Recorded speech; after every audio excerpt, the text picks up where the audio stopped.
Buenas tardes, bienvenidos al webinar en el cual tendremos la oportunidad de conversar con ustedes sobre la experiencia del uso de imagenología, especialmente de radiología, en el diagnóstico del COVID-19. En esta ocasión tenemos dos invitados, el doctor José Carlos Sánchez y el doctor José Manuel Zoya Camino. Ambos son colegas españoles de la Sociedad Española de Medicina General y de Familia, quienes han apoyado durante más de 16 años aquí a colegas de medicina, enfermería y fisioterapia para brindarnos actualizaciones médicas anualmente. Bienvenido José Carlos y bienvenido Manolo. Le pediría a Manolo si nos da una introducción de José Carlos Sánchez, que tuve el placer de conocerlo hace creo que ya más de 15 años. Con mucho gusto. Bueno, José Carlos, en primer lugar, es un amigo mío, un gran amigo mío. Creo que es de los radiólogos que mejor ha interpretado el espíritu de lo que es la ecografía para el médico de atención primaria. Ha sido tremendamente generoso en darnos formación en esta faceta, pero es que además, aparte de que es jefe de servicio de radiología en el Hospital de Poniente, en Almería y en otros dos hospitales, tiene una dilatadísima experiencia. Probablemente es uno de los expertos en radiología que tiene más experiencia en concreto en radiología intervencionista, y pensad que es una subespecialidad, y yo he visto cosas absolutamente espectaculares de José Carlos en este terreno, ¿no? Luego también es un experto en mama. Es nuestra guía en ecografía de mama, nos ayuda muchísimo y probablemente de las personas del país que más controla de esto, y hace muchísimos años ya que hace ecografía torácica y ecografía, como os digo, intervencionista. Yo diría que es una charla que es para disfrutarla, primero porque él lo narra muy bien, segundo porque la vive en primera persona, tiene un montón de casos, tiene una gran experiencia, y luego porque tiene un altísimo nivel didáctico. Colabora con nuestra escuela y, repito, tiene un reconocimiento profesional importantísimo en este país. Bueno, no se me ocurre otra cosa, solamente darle las gracias a José Carlos porque realmente para nosotros es un pilar fundamental. Bebemos muchísimo de sus fuentes y de su generosidad en las presentaciones, nos ayuda con los casos, nos forma constantemente, participa en nuestros congresos de Medicina General y de Familia todos los años, y es un componente de primer nivel en la formación de ecografía en España. Muchas gracias, Manolo, por la introducción. Bienvenido, José Carlos Sánchez Sánchez. Muchas gracias, Leonel. Te damos a tu disposición. Cuando querrás, iniciamos tu presentación. Bueno, como ha dicho Manolo, soy radiólogo y trabajo en Almería. Y a pesar de la presentación que me ha dicho Manolo, yo me considero un radiólogo de trinchera. Un hospital comarcal y todo el día estamos haciendo guardia y solucionando problemas a los pacientes. Me dedico fundamentalmente a la mama, pero hago urgencia, hago ecografía, hago intervencionismo, hago un poquito de todo. Y vamos a hablar un poquito de la pandemia esta que nos asola a todo el mundo ahora mismo. Yo estoy aquí en Almería, en la parte de abajo, y Manolo Zoya lo tenemos aquí arriba, en la otra punta de España, a 1.200 kilómetros, en Galicia. Aún no has compartido la presentación, José. ¿No? No sale en pantalla aún. Compártela, por favor. ¿No sale en pantalla? Compartir pantalla. Ahí. Ahora sí. Ahora sí, ¿no? Ya la estamos viendo, solamente la tenés que poner en presentación de PowerPoint para que se mire entera. A ver.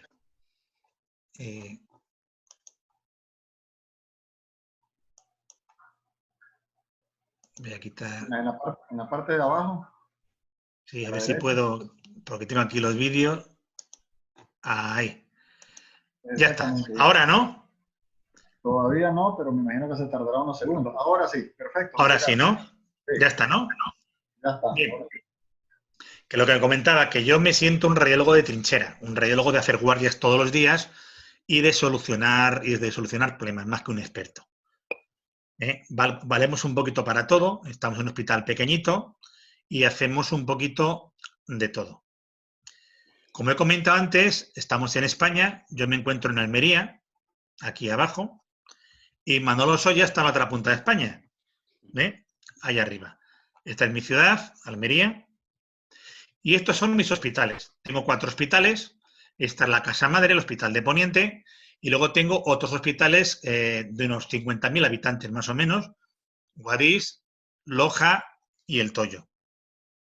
Una población de 428.000 personas. Una población que no está mal para ser radiólogos que somos. Bien, para el tratamiento un poquito y el diagnóstico del coronavirus, tenemos pues como un taburete, un trípode, ¿no? ¿Qué pruebas de imágenes tenemos? La fundamental es la radiografía de tórax. Es la que más usamos en nuestro hospital. El gold estándar en el resto de España es el TAC. Y luego, en algunos sitios, unidad especial es un poquito más la ecografía. En España tenemos ahora mismo confirmados casi 228.000 casos a día de hoy. Y tenemos 26.900 fallecidos. Entonces, comparado con Madrid, pues Andalucía está muy bien, porque solo tenemos afectadas 15.000 personas. Y de hecho, fijaos que en Almería solo tenemos afectadas 700 personas. Y hoy en el hospital, hoy no tenemos ningún paciente positivo. Y hemos tenido 50 pacientes ingresados. O sea, con lo cual somos unos privilegiados. ¿De qué depende un poquito de que en un hospital usen la eco, el TAC, la ecografía? Pues depende. El Hospital de La Paz, pues tenía, o el del 12 de octubre, tenía 500 pacientes ingresados. Pues claro, no podían hacer portátiles a todo. Ellos usaban más radiografía en la sala o usaban más el TAC. Nosotros, por suerte, en Andalucía hemos tenido buenas EPIs, buenos sistemas de protección. Hemos tenido también, desde el primer día, la PCR y hemos tenido también los test diagnósticos. Con lo cual, la parte de rayos la hemos basado más en la radiografía. De hecho, hemos hecho, y esto es único en España, una consulta de telecovid. El paciente pasa a una sala y luego tengo unas compañeras con una cámara, las médicos, que al paciente se le ausculta, se pone el termómetro, le hacemos la radiografía y así se evita el contacto con el paciente y evitamos zona sucia. Bien, ¿qué dice la Sociedad de Radiología Española? Que es un poquito el gold estándar que tenemos. Pues voy a decir un poquito las recomendaciones que nos han dado. En primer lugar, nos dicen que no hay que hacer pruebas de imagen en todos los pacientes y que se debe personalizar en función de los datos clínicos y analíticos. En segundo lugar, nos dicen que se debe evitar, en la medida de lo posible, el desplazamiento de los pacientes con sospecha de COVID-19. Entonces, nosotros al principio lo hacíamos en una sala que tenemos en la observación con aparato portátil y luego los pacientes que se podían mover, pues los pasábamos a una sala que estaba al lado. Entonces, como he comentado, hemos empezado siempre con las placas portátiles y hemos diseñado circuitos específicos de limpio y de sucio. En segundo lugar, hemos tenido una comunicación muy excelente con los servicios clínicos, fundamentalmente la urgencia y la UCI. Y luego, desde el primer día, hemos informado todas las radiografías que se han hecho en estos pacientes, por escrito. Y también se ha visto que lo más fácil es informar el TAC y que los hallazgos en radiología convencional son mucho más difíciles de evaluar y mucho más inespecíficos. Bien, también dice la sociedad nuestra que no se debe recomendar el estudio sistemático con técnicas de imagen en todos los pacientes, con lo cual la valoración clínica sigue siendo fundamental a la hora de decidir si le hacemos una radiografía, un TAC, una ecografía o no hay que hacerle nada. 2 palabras del TAC de tórax. Solo lo usamos cuando hay discrepancia clínica, analítica o radiológica en pacientes graves con alta sospecha clínica o analítica, radiografía normal y dificultad para obtener PCR o PCR negativa, que en el resto de España era muy complicado obtener la PCR. Y luego en pacientes graves un poquito para ubicarlos en una zona limpia o en una zona sucia. O en pacientes que había que operar de urgencia. Un paciente que tiene un abdomen agudo, pues ya le hacemos los cortes de TAC y no esperamos a la PCR que tarda unas horas en realizarse. Y luego en los pacientes que nos hace falta un diagnóstico rápido. Por ejemplo, un paciente que viene con un código ictus, que hay que hacerle una fibrinolisis o hay que hacerle una trombectomía, ya se le hace el TAC de tórax para descartar un COVID. Siempre hablan con nosotros y hacemos un TAC sin contraste. El TAC con contraste da más radiaciones y no nos sirve para nada. Es un TAC sin contraste. Y la verdad que en técnicas de imagen de urgencia hay consenso entre todos los radiólogos. 2 palabras del TAC, que es el gold estándar. En España, muchos hospitales tienen 5 o 6 TAC. Nosotros solo tenemos 1, con lo cual solo lo usamos en casos muy puntuales, porque tenemos que seguir trabajando con el resto de los pacientes. ¿Qué es lo que se ve en el escáner? Opacidades periféricas en vidrio deslustrado, un patrón al difuso o un patrón en empedrado. Hay una serie de hallazgos indeterminados, como son el derrame pleural, la fibrosis, adenopatías y patrones complejos. Hay hallazgos muy pocos probables de COVID, que son las neumonías lobares, las cavitaciones o el patrón en árbol en brote, que es típico de la tuberculosis, o el tórax normal. Y luego lo que sí estamos haciendo en España, se está intentando hacer un informe estandarizado, un informe estructurado a nivel informático, que vamos picando donde los hallazgos y al final nos sale un informe estructurado. En cuanto al seguimiento, hay una controversia en España en cuanto a realizar estudios de imagen en los pacientes no complicados. Se considera que en los casos con buena evolución clínica no tenemos que hacer estudios de control. Y si hay afectación grave y buena evolución clínica, hay que hacer un control radiológico ad alta para tenerlo de referencia para controles posteriores. De esta forma, no se recomienda la realización de controles de imagen de forma rutinaria. En casos con mala evolución clínica, evidentemente, se basa en la evaluación clínica, como si fuera otra infección respiratoria normal. Y la técnica recomendada pues depende de la sospecha clínica y del estado del paciente. Teóricamente, deberíamos priorizar la realización de estudios portátiles para evitar un poquito el desplazamiento del paciente en las zonas sucias, que es lo que hemos hecho en nuestro hospital. ¿Por qué? Porque hemos tenido 20 pacientes ingresados, se puede asumir. Pero en un hospital como La Paz, que tiene 200 pacientes ingresados, no se pueden hacer todos portátiles. Y como hemos dicho, las pruebas de imagen no se tienen que hacer de forma rutinaria, sino que se tienen que basar en la evolución clínica. También es verdad que todos esos tratamientos que se están poniendo a los pacientes están en fase experimental y no tenemos experiencia en la valoración de técnicas de imagen de la respuesta al tratamiento. En cuanto a la ecografía torácica, nuestra sociedad radiológica, la SERAM, dice que es una técnica de alta sensibilidad y especificidad para evaluar infección respiratoria y sus complicaciones. Se realiza a pie de cama, rápida y no irradia al paciente.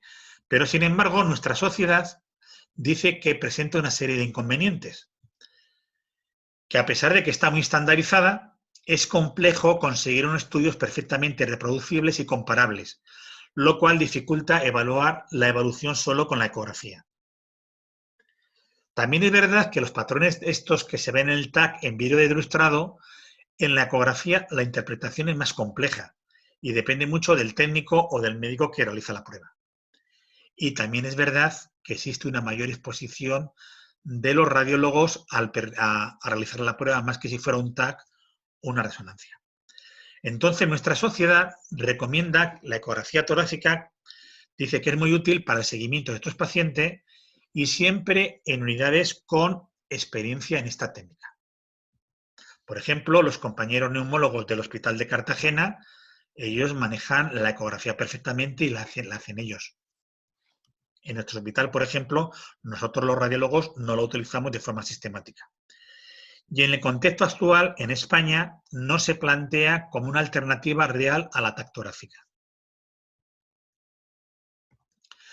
¿Qué conclusiones dice nuestra sociedad? Que las técnicas de imagen se pueden plantear como alternativa diagnóstica en el manejo de los pacientes de urgencia, sobre todo cuando cuando tenemos pocas PCR. Y que las pruebas diagnósticas se tienen que personalizar en cada paciente y que nunca se deben de hacer de forma rutinaria. Usamos las pruebas más resolutivas y que sean más referentes para controles posteriores. En nuestro hospital usamos la radiografía de tórax. Nuestra sociedad dice que la TAC es la técnica de imagen más sensible y específica y que tenemos que participar activamente un poquito en la decisión de hacerla, en el control y hacer un informe estructurado. Se van marcando los datos clínicos, lo que vemos, y hay que recordar que una radiografía normal no excluye la infección. Este es un ejemplo de un informe que hago yo, de un código, de cuando me piden una placa de tórax, un informe de una placa de tórax. Parénquima pulmonar, si no, opacidades, la distribución, qué campo afecta, y luego si hay otros hallazgos relevantes, derrame, cáncer, edema o cardiomegalia. Y ya pongo una conclusión. En este caso no tiene opacidades, no hay patrón, no hay derrame, conclusión no compatible con COVID-19. Este es el informe que hago yo en el estado de pandemia que hemos tenido. ¿Qué hallazgos vamos a encontrar en una radiografía de tórax en un paciente con COVID-19? Pues lo primero que tenemos que saber es que los hallazgos radiológicos son evolutivos en la enfermedad, con afectación habitualmente bilateral a partir de los 3-5 días de la aparición de los síntomas. Y estos hallazgos al principio son muy, muy sutiles. Con lo cual, luego con el retroscopio, luego a los días, ya hemos ido aprendiendo de los primeros hallazgos en las radiografías. ¿Qué hallazgos consideramos probables en el COVID-19? Opacidades alveolares periféricas, uniobilaterales, basales, opacidades alveolares difusas, multifocales, patrón intersticial, consolidaciones pulmonares multifocales y opacidades tenues mal definidas, que son las llamadas en el TAC las opacidades en vidrio esmerilado. Este es un paciente de 70 años con viaje a zona endémica. Este paciente venía de Italia y venía por fiebre y desaturación. Las placas son portátiles, por eso son de una calidad pues no especialmente buena. ¿Y qué es lo que se ve en este paciente? Pues una opacidad en la base derecha. En la placa que le hacemos a los 3 días, vemos que la consolidación aumenta en la base derecha y el resto de los espacios pulmonares están limpios. Y vemos como en la mayoría de los casos que vamos a ver hoy, nunca hay derrame pleural. El derrame es muy, muy infrecuente. Bueno, el paciente empeora y esta es la radiografía que hacemos en el día 9. Aquí ya vemos una consolidación difusa, bilateral, parcheada y de predominio periférico. Tampoco hay derrame pleural. Y cuando hacemos el TAC en el día 13, vemos que todas estas opacidades son periféricas. Opacidades en vidrio ilustrado y a nivel basal vemos las consolidaciones. Otro paciente de 45 años con fiebre, tos y dificultad respiratoria, saturación al 75%, pues ¿qué es lo que vemos? Múltiples opacidades, parcheadas, difusas, periféricas, que borran la silueta cardíaca. el TAC del mismo paciente, vemos estas opacidades periféricas en vidrio deslustrado. Recordar que el TACAR solo sirve para valorar parénquimas pulmonares e intersticio. 30 años, que acude por disnea y fiebre, como antecedentes personales tiene asma y parálisis cerebral y tenía un riesgo clínicamente alto al ingreso. La paciente venía malita, ya veis que viene intubada y con su vía central. La placa de estos pacientes con COVID, como respiran mal, son radiografías muy poquito inspiradas y se ve áreas parcheadas de opacificación periférica de predominio en campos inferiores. En la radiografía de control a los 2 días en UCI vemos una progresión, un infiltrado ya más bilateral y difuso. Y como siempre, nunca observamos derrame pleural. Paciente de 55 años con fiebre y tos de 5 días.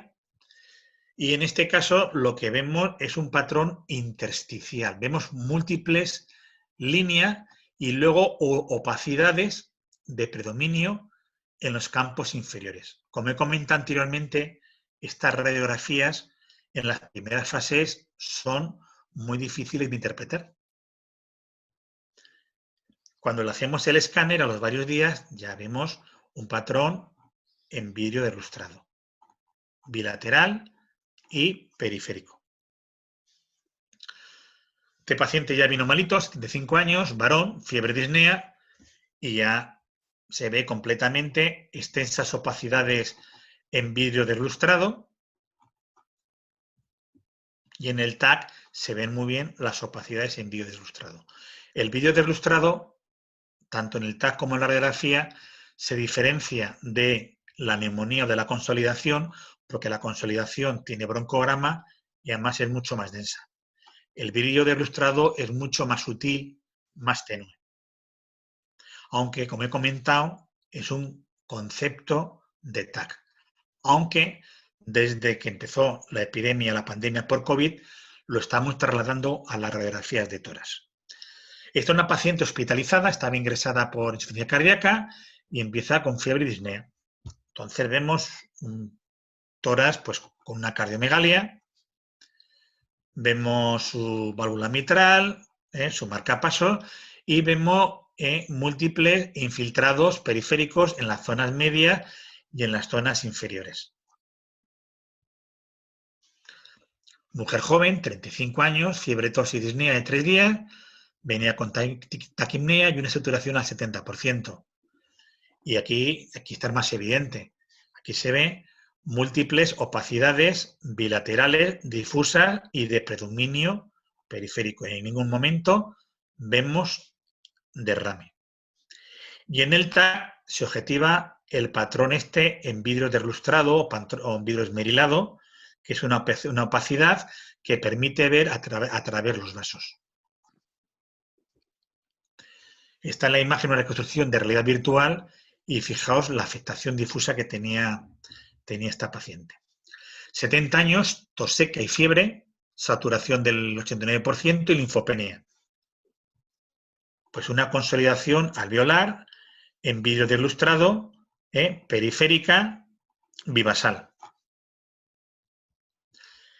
Y este paciente le hicimos esta radiografía 2 días antes que la dimos de normal.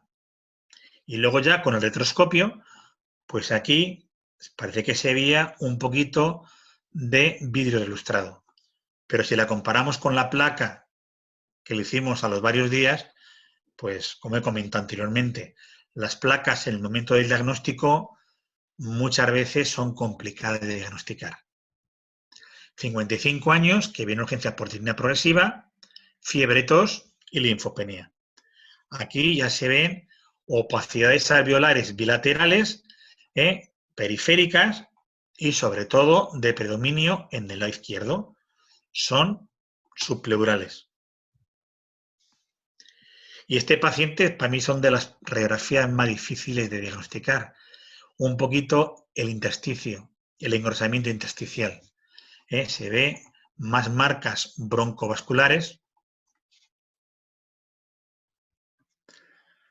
Siguiente varón, 85 años, que viene por que tiene EPOC y viene por impedimento de su disnea y con su linfopenia. Pues vemos un patrón periférico, retrocardíaco, y este patrón vemos que nos borra la silueta cardíaca. Todos estos patrones en un sitio con una pandemia, una área endémica, son muy sugestivas de COVID-19. De hecho, vamos a ver el TAC que le hicimos al paciente. Se corresponde muy bien. Múltiples opacidades periféricas en vidrio deslustrado. 70 años, fiebre, tos, dificultad respiratoria de día, y acude a la urgencia y se ve una sutura metálica, esternotomía media, su elongación. Estas son las siluetas de la mama y lo que llamaba la atención es una consolidación vertical del espacio aéreo a lo largo del margen costal izquierdo, que en el TAC se ve perfectamente. Ahí lo tenemos y en la base. Al principio de empezar con la pandemia, la verdad que se hicieron muchos más TAC que ahora. ¿Por qué? Pues porque no estábamos acostumbrados a ver estos patrones en la radiografía y porque muchas veces no teníamos suficientes PCRs. Varón, 30 años, 4 días con fiebre. Esta placa ya es más facilita. Se ven infiltrados irregulares, bilaterales, periféricos, incluso pariliar derecho, y como siempre, sin derrame pleural. 70 años, 3 días con tos, mialgia, fiebre, no tenía viajes previos, y el contacto enfermo fue su esposo, que tiene una neumonía de la comunidad, y es una paciente que tiene insuficiencia crónica y tiene un catéter, una vía central para diálisis. La plaquita es normal, salvo una elevación del hemidiafragma derecho. Esta es la radiografía del diagnóstico. La radiografía a los 3 días, lo que llama la atención es la existencia de un infiltrado intersticial parilial izquierdo y del lóbulo superior. A los 4 días después ya tenemos un patrón intersticial que se transforma en neumonía del lóbulo superior, del lóbulo inferior y del lóbulo superior derecho. Y a los 2 días después hay una progresión de la opacidad en el lado derecho y en todo el lado izquierdo. Y clínicamente la paciente está cada vez peor, se va desaturando. Y a las 24 horas ya está en la UCI, ya vemos la paciente con la vía yugular y el tubo endotraqueal a nivel de la canina. Y vemos un patrón intersticial bilateral que está por todos los campos pulmonares. Fijaos aquí a nivel retrocardíaco, lóbulo superior izquierdo y lóbulo medio y lóbulo superior derecho. 35 años, 4 días de tos seca, mialgias, fiebre, dolor de garganta y fijaos lo mal que colabora con la radiografía. Venía malita, le hicimos una placa portátil y vemos un patrón parcheado de múltiples opacidades periféricas compatible con COVID-19. Como siempre, nunca vemos derrame pleural. La placa, 2 días después, vemos que el paciente cada vez respira peor, con lo cual un hallazgo característico de estos pacientes es que las placas están muy poco inspiradas y vemos que hay un patrón de consolidación pariliar derecho y periférico con engrosamiento del intersticio. Otra placa de un paciente típico con COVID-19. Este paciente había inspirado bien, no es una placa portátil, por eso tiene mejor calidad y vemos múltiples opacidades periféricas. Otro paciente con opacidades periféricas múltiples, sugestivo de COVID-19. Otro caso de una mujer de 65 años con fiebre de día de evolución, con disnea últimos 2 días y con PCR positiva. Pues lo que vemos, múltiples opacidades de predominio, sobre todo en la base derecha. varón, 75 años, fiebre y tos, pues lo mismo, múltiples opacidades en vidrio ilustrado, sobre todo en el lóbulo superior derecho y en la región paliar derecha. Este paciente se puso al día siguiente mucho más malito y aquí ya se intubó y ya vemos un infiltrado bilateral y difuso.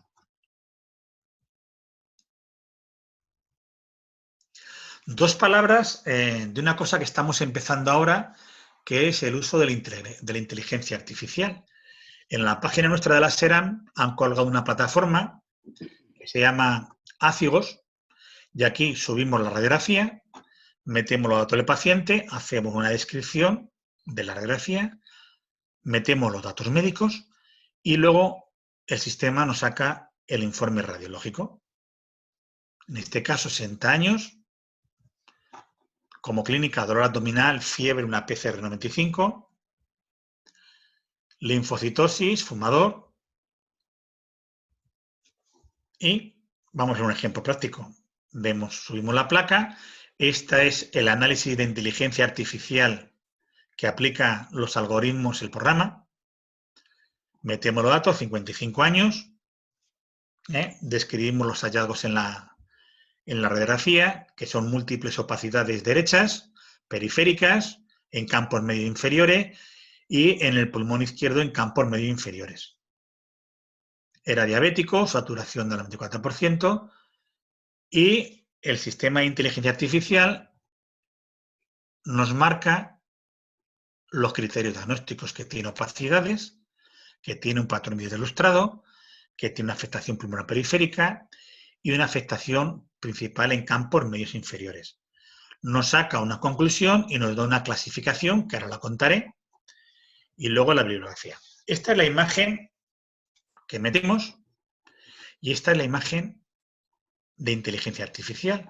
Entonces, vemos aquí, nos señala las opacidades. Esta sería esta de aquí, esta zona de aquí y esta de aquí. Y luego esta zona de aquí las pone ahí. Y esto nos da una escala que se llama la escala ERBI o escala ERBO, en relación a la respiratoria, un poquito que le sirve al clínico un poquito para valorar la gravedad. Nosotros en mi hospital no lo usamos, estamos todo esto un poquito en investigación. Esta es la imagen que nos da la inteligencia artificial. Otro caso, metemos la radiografía, nos da la imagen, el algoritmo diagnóstico, el sistema Ácigos, metemos los datos del paciente, 45 años, mujer, hacemos una breve descripción nosotros, tenéis opacidades de predominio periférico, bilaterales, patrón intersticial, no metimos datos clínicos y el sistema nos dice que tiene opacidades pulmonares, tiene patrón intersticial, afectación periférica y en campos medios inferiores. Esta es la imagen de la paciente y esta es la inteligencia artificial. Estamos probando ahora con ello y vamos a ir aprendiendo. Esto mismo también lo tenemos en el TAC. De hecho, hay hospitales en Valencia que han sacado lo mismo para el TAC, teniendo el 1% de especificidad, te lo marca ahí. Y ahora vamos a entrar un poquito en la zona más bonita, en la zona de la polémica. Comparación entre TAC y ecografía. El TAC pues, es más fácil de entender, más fácil de ver, más nítido, y la ecografía, para el que no está acostumbrado a hacerla, pues es ver como el Canal Plus. Está más codificada. ¿Pero por qué necesitamos la ecografía? Pues porque no todos los centros de salud tienen equipos de rayos. En los domicilios no podemos llevar un equipo de rayos para diagnosticar y no colapsar la urgencia hospitalaria. Y en las plantas de UCI y hospitalización para el seguimiento de los pacientes no podemos bajar 800 pacientes del Hospital de La Paz hacerle radiografías. Sin embargo, se pueden controlar por el médico que los lleva. ¿Por qué necesitamos la ecografía también? Porque no en todos los centros de atención primaria existe PCR, que sería lo ideal. Y hay pacientes con PCR negativo, pero con radiografía o TAC con infiltrados sugestivos. Y luego, ¿cuántas PCR son negativas y luego se hacen positivas? Entonces, tenemos mucha más disponibilidad de la ecografía. Y también, ¿por qué? Porque hay un periodo de ventana. Cuando hacemos el tema de los anticuerpos, tenemos una semanita donde no tenemos anticuerpos. Entonces, ahí la ecografía, desde el inicio de los síntomas, incluso antes del inicio de los síntomas, nos es útil. ¿Nos fiamos de la IgM? ¿Nos fiamos de los test? Es complicado. De hecho, mi mujer ha sido positiva, hasta un mes aquí aislada, con la PCR. Se antigenizó al mes y pico y en 2 controles, uno tenía IgM y IgG y el control que le hemos hecho a la semana no tiene anticuerpos. ¿Nos fiamos de los test? Lo cual es una pregunta también importante. La ecografía también ayuda. Y luego, ya sabemos que el gol estándar es el TAC. Pero, ¿hay TAC en todos los centros de primaria? No. ¿Todos los hospitales tienen 5 o 6 escáneres o 2 escáneres para dejar uno de limpio y otro de sucio? No. ¿Hay radiólogo en todos los hospitales? No. Y la verdad es que hay muy poquitos escáneres. ¿Qué ecógrafo debemos usar? Pues el que tengamos. Evidentemente, yo tengo abajo en rayos este equipazo, pero claro, para moverlo por las plantas es un latazo. Y este es el que tengo yo para portátil. Pero sí es verdad que lo que se está viendo hoy día son las sondas Wi-Fi que van al teléfono. De hecho, en Madrid y en Valencia, pues se han donado este tipo de ecógrafos, de sondas Wi-Fi, que es muy fácil aislarlas.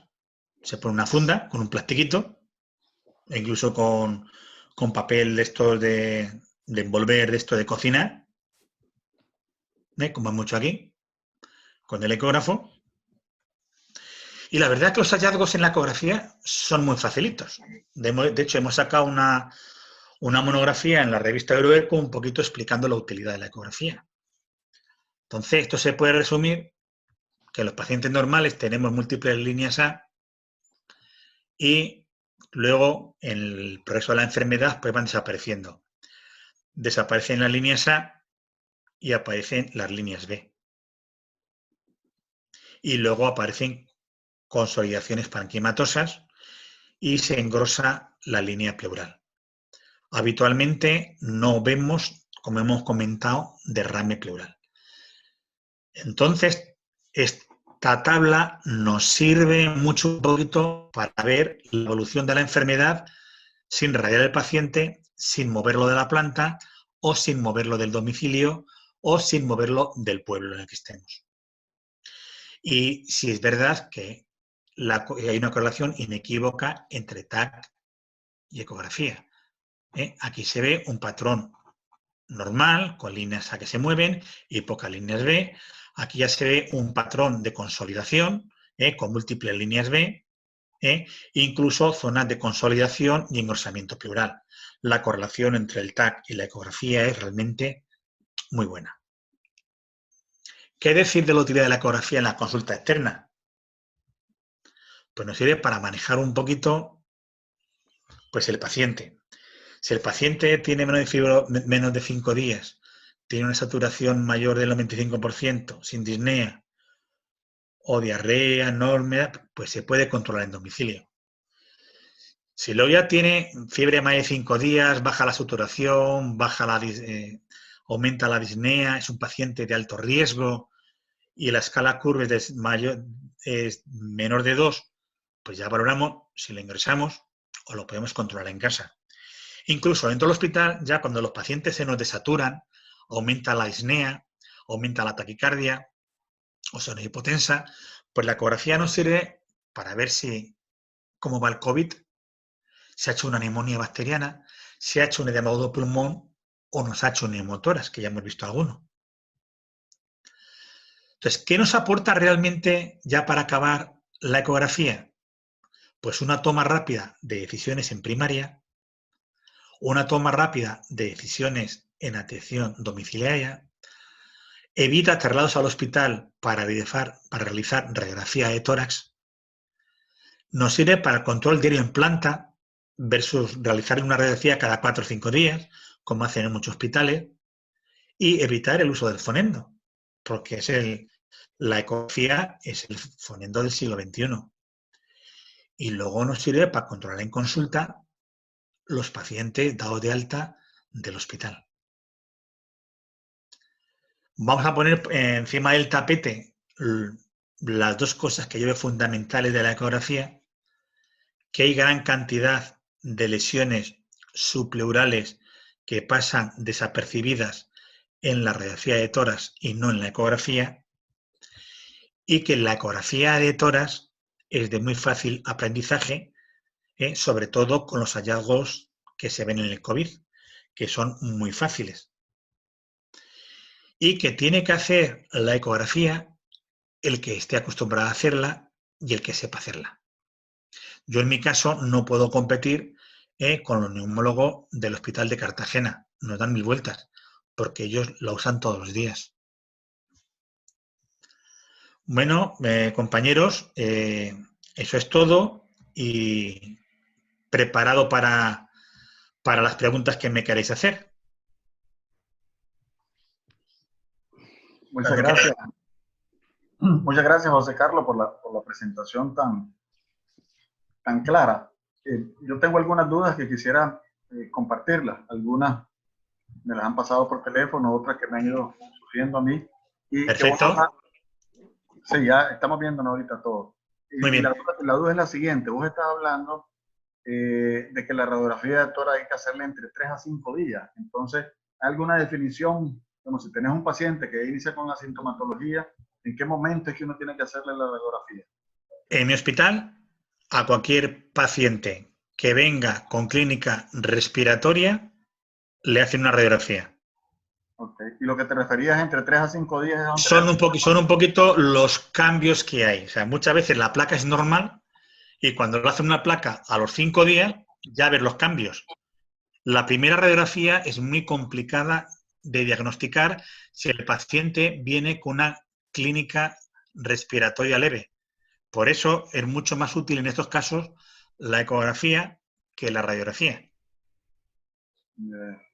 La otra cosa, en relación a los equipos de protección individual, que aquí en Nicaragua le decimos equipos de protección personal, pero que no tenemos hasta el momento, ni en atención primaria ni en atención secundaria, excepto en muy pocos casos, y que ya hemos tenido varios trabajadores, algunos dicen que hasta 60 trabajadores de salud enfermos.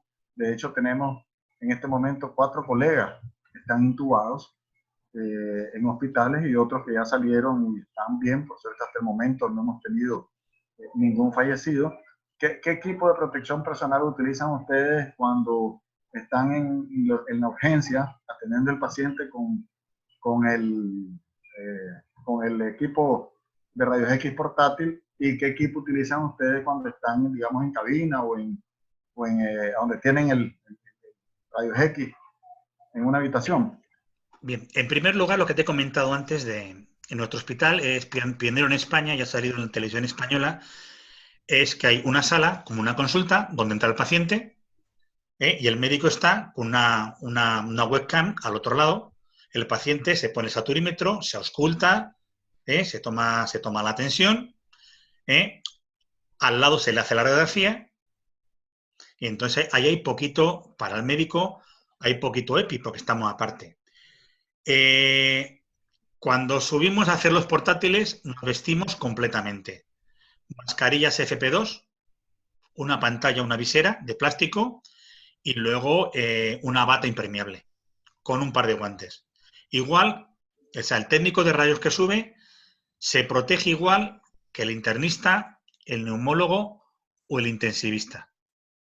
De hecho, la mayoría de los contagios que ha habido han sido en pacientes no sospechosos de COVID. Entonces, claro, tú estás en la planta de medicina interna y él está haciendo una ecografía o te me bajan a hacer una ecografía, pues es donde te contagias. Yo lo único que uso siempre es una bata de usar y tirar entre paciente y paciente, una batita estas de las que ponen los pacientes, guantes y una mascarilla FP2. Eso es lo que hago yo para todos mis pacientes, tengan COVID o no. ¿Y ustedes han tenido compañeros, colegas o enfermeras Sí, que han enfermado? Mi mujer, ¿Sí? enfermera, que han caído 20 en su planta, y luego hoy ha salido, la semana pasada salió un compañero mío, Munir, que es un compañero de la urgencia, hicimos la última guardia juntos y ha estado intubado un mes en la UCI. Ha estado fastidiado. De hecho, en España creo que ha habido, no sé, si Manolo me puede, creo que 40 médicos muertos, ¿no? Y la mayoría han sido de primaria. Sí, está por encima ya esa cifra, no la tengo actualizada de todo, pero ya está por encima de 40.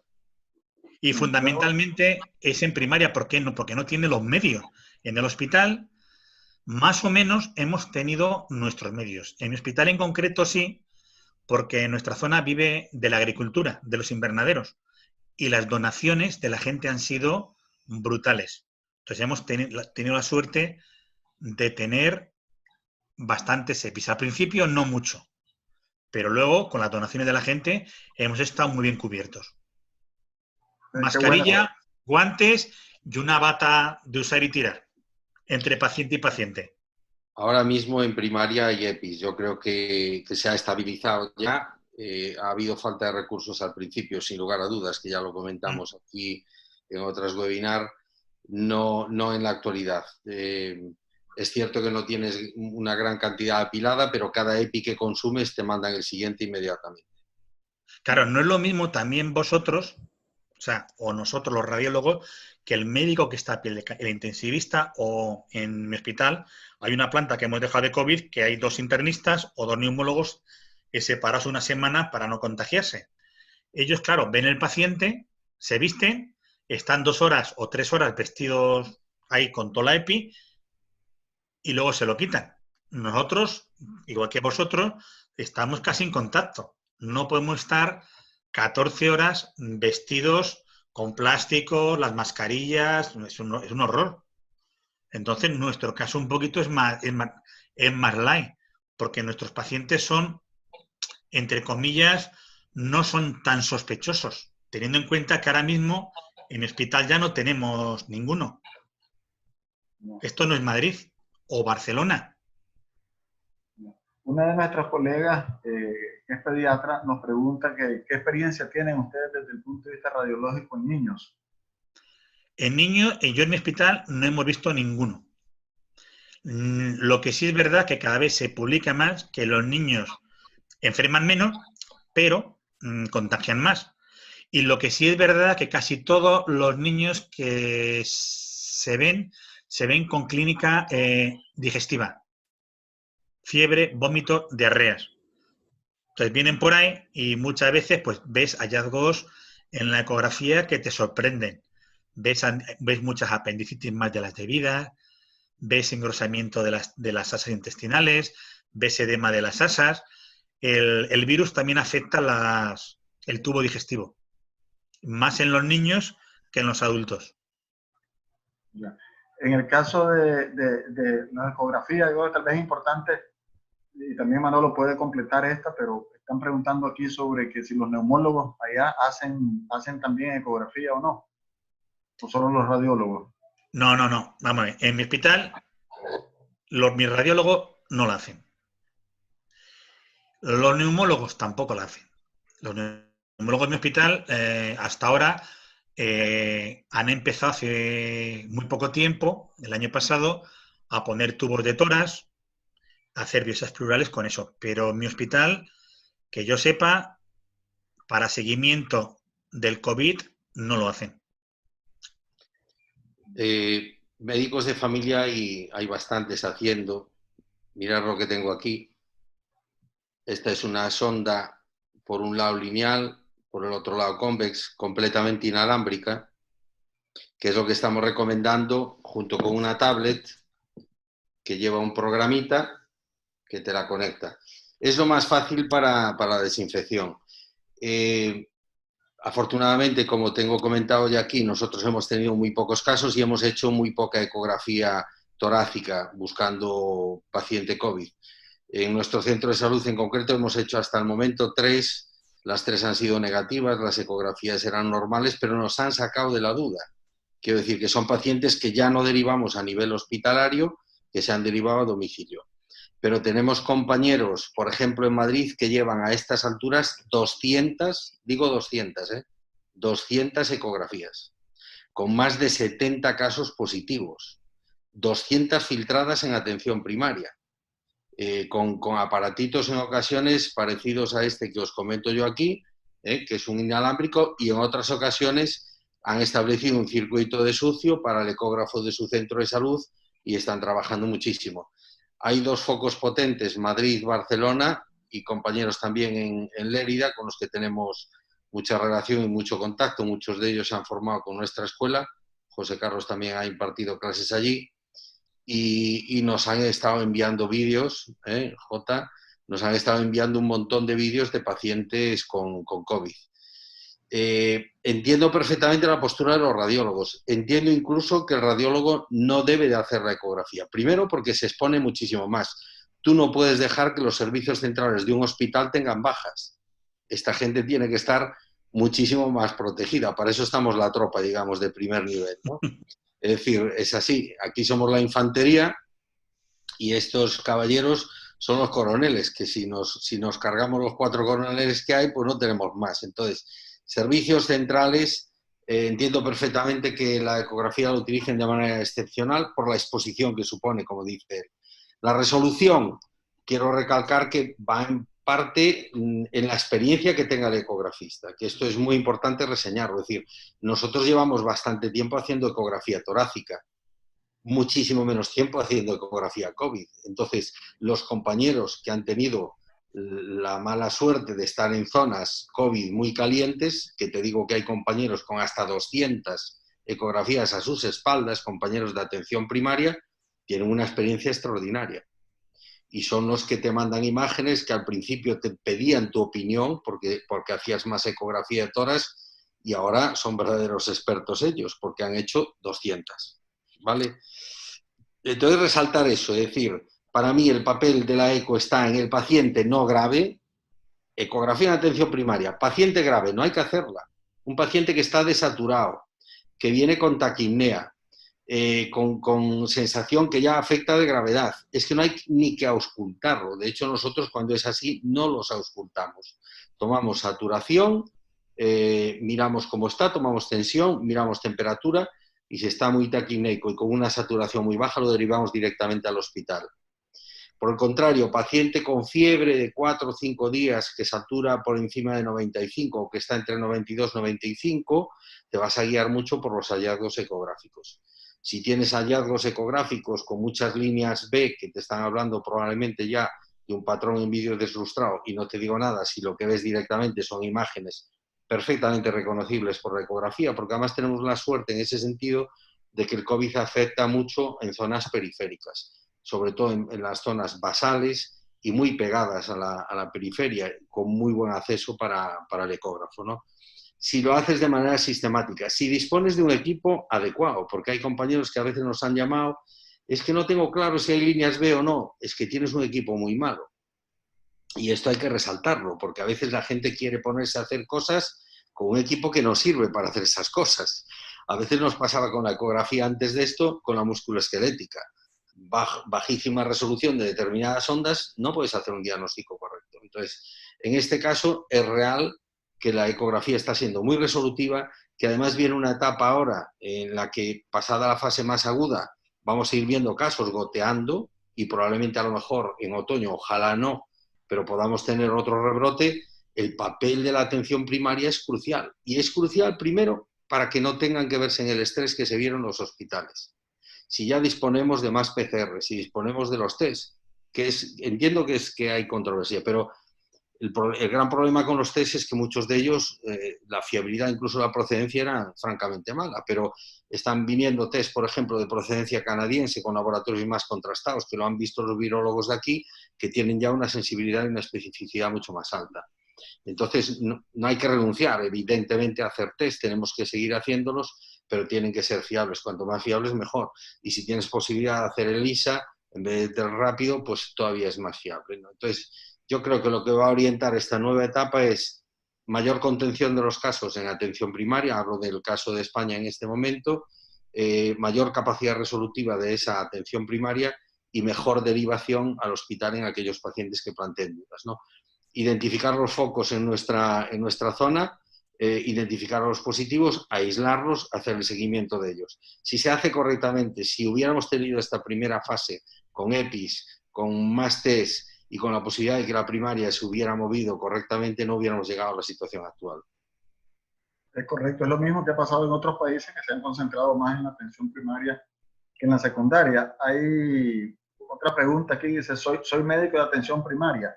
¿Cuánto tiempo aproximado requeriría el aprendizaje para saber interpretar ecografía de tórax? Solamente antes de que conteste Manuel esa pregunta, recordarles que hace más de 16 años nosotros, la Sociedad Nicaragüense de Medicina General, junto con la Sociedad Española de Medicina General y de Familia, hemos estado capacitando durante 16 años continuos, hasta antes de abril 2018, durante 16 años continuos hemos estado capacitando a médicos y médicas, y de hecho los primeros médicos y médicas que supieron hacer ultrasonido, como le decimos nosotros aquí en Nicaragua, la ecografía, fueron del Caribe, de Jinotega, que anduvieron en zonas rurales, y hay muchísimos médicos generales que tienen bastante experiencia en hacer ecografía.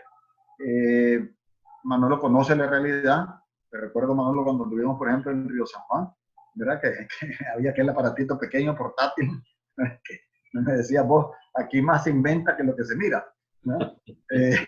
Entonces, aquí te junto la pregunta que él dice, ¿cuánto tiempo para saber qué tipo de equipo es el que se necesita? En Nicaragua sabemos que hay mucho más ecógrafos ahora que los que habían antes, y que tengo entendido que hay varios médicos generales que están capacitados. Obviamente no sé cuál es la calidad de la capacitación que ha dado, o si tienen un control, digamos, un control de calidad, que supongo que, espero pues que se lo hayan puesto.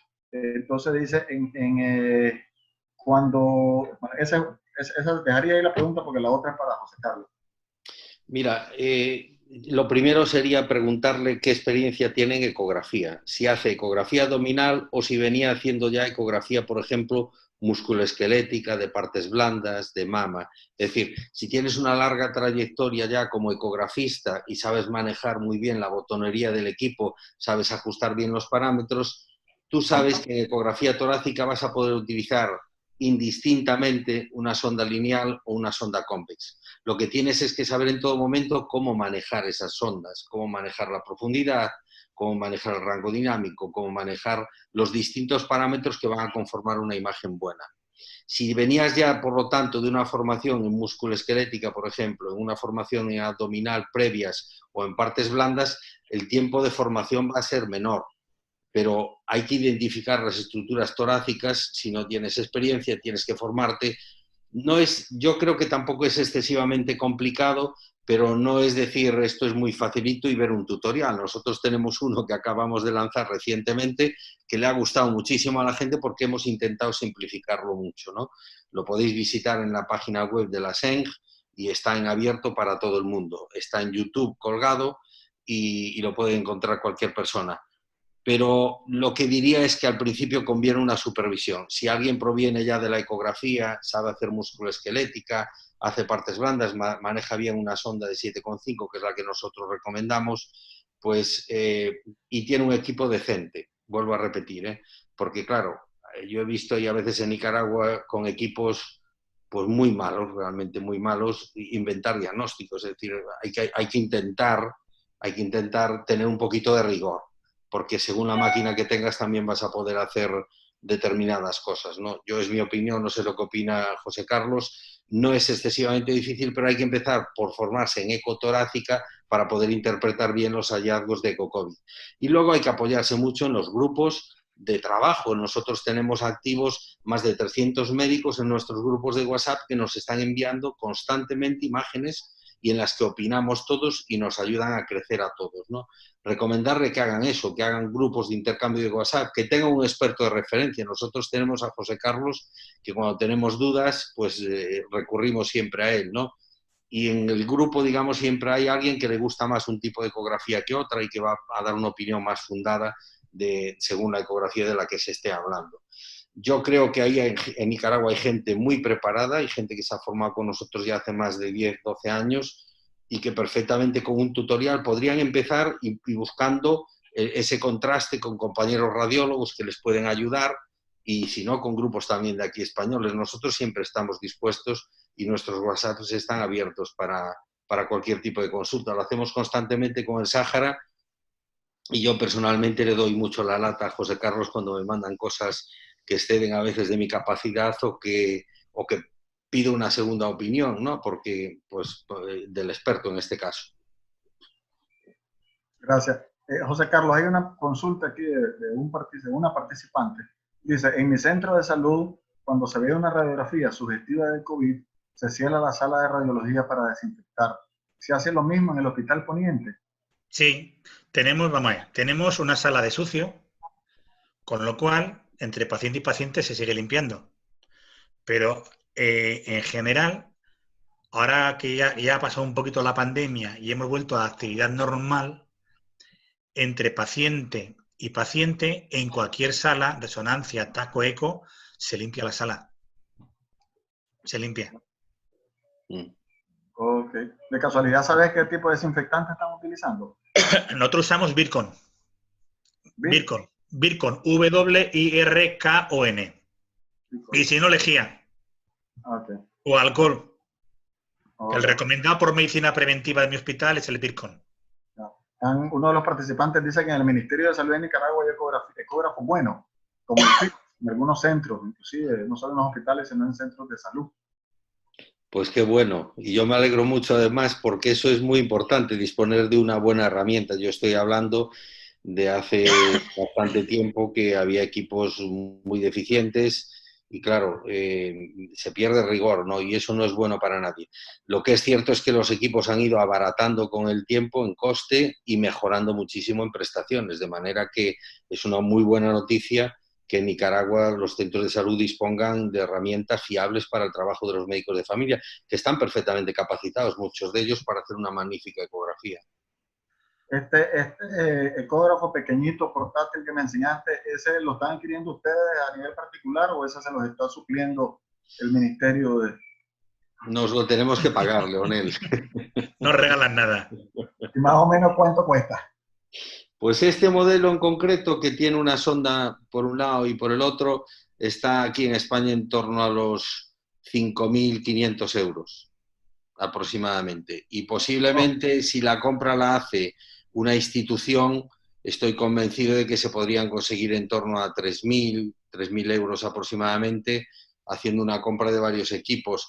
Los hay que tienen solamente sonda por un lado, no por los dos como este, y que tiene una imagen bastante decente, y este es totalmente inalámbrico. En aspecto, en situación COVID, es el más recomendable, porque luego lo que tienes que esterilizar es justamente esto y la tablet. Entonces es muy cómodo, porque como bien habéis dicho, queda inhabilitado el espacio hasta que llegue la limpieza y pase aproximadamente media hora, ¿no? Entonces, o le pones una funda de plástico, de papel, el mismo papel, plástico de envolver. Se pone igual la funda, de hecho. De hecho, claro, le es que ponemos la funda. Tampoco se limpian muy bien. Hay una infectóloga pediatra que tuvo un caso interesante en un hospital privado. No tengo la edad, pero sé que es un niño pequeño de 7 días de dolor abdominal, tuvo 2 veces diarrea, 2 vómitos, el 7º día hizo una vasculitis trombótica y tenía un dímero D de 6.300. Y en extremidades se le observaba totalmente la vasculitis, ¿verdad? La radiografía de tórax salía normal, nunca tuvo tos, sin embargo en un Doppler que le hicieron encontraron trombosis esplénica. Y quién sabe cuántos más casos se nos están pasando, pero bueno, en este caso Hay mucha trombosis pulmonar y de extremidades. Es frecuente. ¿Y la están encontrando al principio o más adelante? Después de Más todo? adelante. En el desarrollo, habitualmente cuando están ya hospitalizados o ya en la UCI, cuando salen en la planta, es cuando muchas veces el paciente se pone malo, se desatura y te lo vas a hacer un escáner y lo que tiene, tiene una trombosis, tiene un test pulmonar bilateral o tiene una trombosis de las piernas. O el COVID afecta mucho, da trombosis. Entonces son hallazgos que también podemos buscar, sobre todo en los niños. Además, de hecho, muchos pacientes tienen un montón de manchas cutáneas que son procesos trombóticos locales. Pues sería interesante, como están planteando de que hay equipos aquí, ecógrafo Philips, y que el Ministerio de Salud tiene una red, digamos, de ecógrafos en todo el país. Sería bueno si hay alguien que nos esté escuchando que es del Ministerio de Salud o que es funcionario del Ministerio de Salud, que sepan que la Sociedad Española de Medicina General está a la orden por si necesitan capacitar a todo ese personal médico que sabe hacer ecografía. Simple y sencillamente nos avisan y con gusto, como dijo Manolo, podemos organizar esos cursos. Parece que no hay más preguntas hasta ahorita. Yo, lo único, José Carlos, te haría una pregunta ya más personal. Pues, o sea, ¿cómo te entró vos el COVID en el sentido de, sé que ahorita lo estás afectando porque tenías a tu señora con el COVID, pero anteriormente, ¿vos sabías que iba a venir? ¿No sabías? ¿Estaban preparados en el hospital? ¿No estaban preparados? Sí, a finales de enero todo el mundo lo teníamos claro que iba a venir. Lo que no pensábamos que fuera a venir tan fuerte. O sea, como ha pasado como en Madrid o en Barcelona, es que todos los hospitales estaban dedicados a lo mejor una planta toda COVID. De hecho, conozco mucha gente del hospital de Soria. Soria tiene 30.000 habitantes, la ciudad, y 90.000 debe tener la provincia, y menos una planta, todo era COVID. Entonces, el neumólogo, el oftalmólogo, el neurólogo, todos los médicos, hasta el traumatólogo, se ha dedicado al COVID. Nosotros hemos tenido la suerte, igual que también les ha pasado a los compañeros de Galicia, que hemos vivido en un paraíso. Entonces, hemos tenido 5, 6, 7 pacientes en la UCI y 10 en la planta de un hospital de 300 camas. Entonces, eso se maneja muy bien. Puede hacer turnos de trabajo, puede hacer separación de grupos de gente para que no se te infecten todo el personal. Entonces, nosotros hemos tenido la suerte de organizarlo bien y de tener tiempo. Que en Madrid y en Barcelona no han podido. No han tenido tiempo. Quería preguntarte, perdóname que no lo hice antes, preguntarte cómo está tu señora. Bien, bien. ¿Está evolucionando bien? Sí, ya está trabajando y todo. Ok, me la saludaste. Bien, bien. Vamos a finalizar entonces. Quería pedirte, Manolo, las últimas conclusiones o recomendaciones para luego pasar con José Carlos y cerrar aquí este webinar médico sobre las últimas recomendaciones que tienen ustedes aquí para nosotros, para aprender. Bueno, lo que llevamos reiterado hasta la saciedad, ¿no? Vemos con cierto dramatismo desde aquí y muy compungidos y muy apenados cómo no hay una reacción clara del gobierno en el sentido de explicar que esto va en serio, que la mortalidad se va a multiplicar ahí exponencialmente, no es alarmismo, es lo que ha sucedido en todos los países, por lo tanto Nicaragua no será la excepción, que tome muchas medidas de corte individual, la gente que intente hacer lo que llevamos reiterado, lavado de manos, mantener distancia, aislamiento en su domicilio si es posible. Somos conscientes de que una gran parte de la economía de ese país es informal y entendemos la necesidad perentoria de alguna persona de buscar el sustento, pero dentro de eso que tomen todas las precauciones posibles porque lo último que se puede hacer es justamente ir en dirección contraria, fomentar reuniones, fomentar mítines, fomentar fiestas, fomentar actos de gran cantidad de público, porque eso va en contra de la lógica, del sentido común y sobre todo de la lex artis y de todo lo que están diciendo en ciencia todos los países del mundo. Entonces, da mucha pena ver cómo Nicaragua no acaba de recoger estas recomendaciones de una manera clara, ¿no? Poner el acento en la atención primaria, ahí tenéis grandes profesionales, tenéis muchos centros de salud, me alegra saber que hay ahora buena dotación de ecógrafos, formarles en ecografía de tórax, pueden empezar, pueden consultarlo, van a coger experiencias, si saben manejar ya bien un ecógrafo, estoy convencido de que van a hacer bastantes diagnósticos de neumonías ya consolidadas, cuando vean patrones con muchas líneas B van a sospechar, etcétera, etcétera. Entonces, animarles también a que se formen. Nuestro tutorial está en abierto, Leonel lo acaba de poner en el chat, la manera de buscarlo en internet, en YouTube, y que se apoyen en los grupos conocidos ya de WhatsApp o que busquen consolidar esa relación. Yo creo que una de las cosas buenas que ha tenido el COVID, de las pocas buenas, es que ha potenciado muchísimo la coordinación entre el hospital y la atención primaria, ¿no?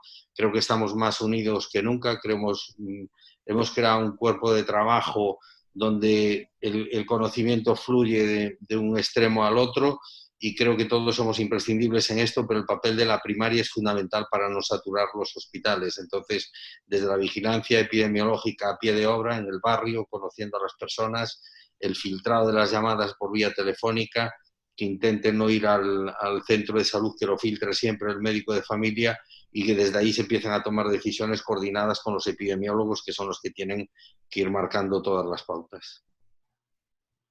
Muchísimas gracias, Manolo. José Carlos, tus últimas recomendaciones para Nicaragua.